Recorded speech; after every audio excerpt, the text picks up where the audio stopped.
Thank you, Mr. Chairman. Thank you, gentlemen. Did you have previous relationships with any of the board members? Mr. Stockman? Mr. Stockman, I did not have previous relationships with any of the board members. No. You didn't know them at all? No. None of them. Mr. Corzine, Governor Corzine, how long did you know him personally? I had. I didn't. I'm sorry. If you're asking how long did I know Mr. Corzine? Personally, yeah. Personally, I didn't know Mr. Corzine personally, but I had worked at Goldman Sachs a number of years prior. You said a few minutes ago that you did your job, that you reported information to the board, to Mr. Corzine, and they made the decisions. Mr. Roseman also said you did your job, you reported the information. It looks on its face. My colleague, Mr. Pierce, I have a district that many people lost thousands of dollars, farmers, ranchers. It almost looks like that they took Mr. Roseman out and replaced Mr. Roseman with a yes man. Does it look that way to you guys? Does it? Mr. Roseman, would you comment at all that you gave them information that they didn't like, so replaced you and put someone in that gave them information that they liked? Again, I've answered that question actually twice. I mean, in fairness, I have to say I'm really not in a position to answer that. I mean, others made the decision for me. I would say that, again, some of my views would have played a part, I would believe.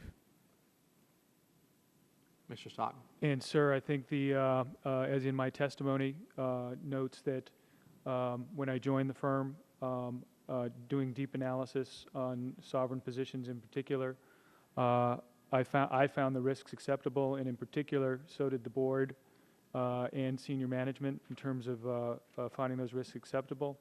And as market conditions changed, in particular in July, I expressed my views as it relates to wanting to recommend hedging strategies and bringing the risk down.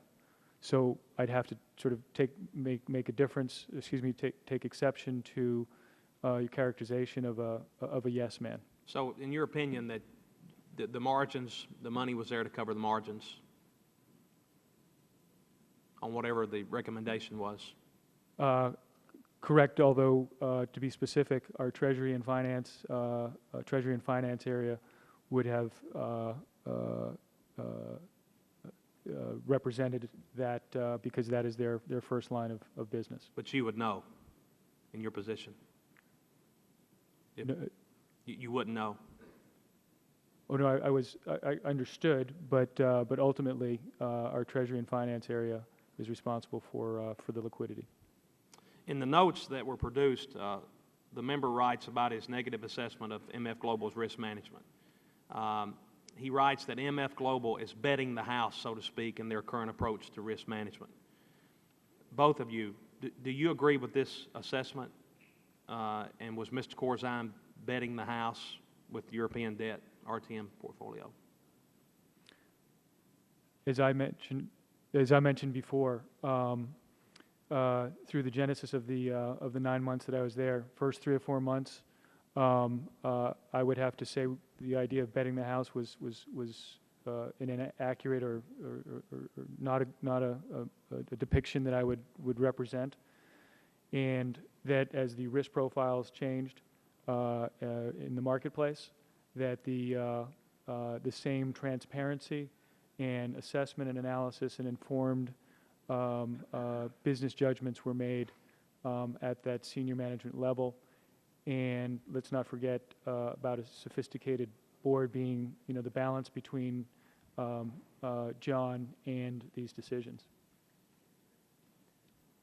I mean, I'd certainly suggest that the ability for the company to handle the positions was pushed to the maximum.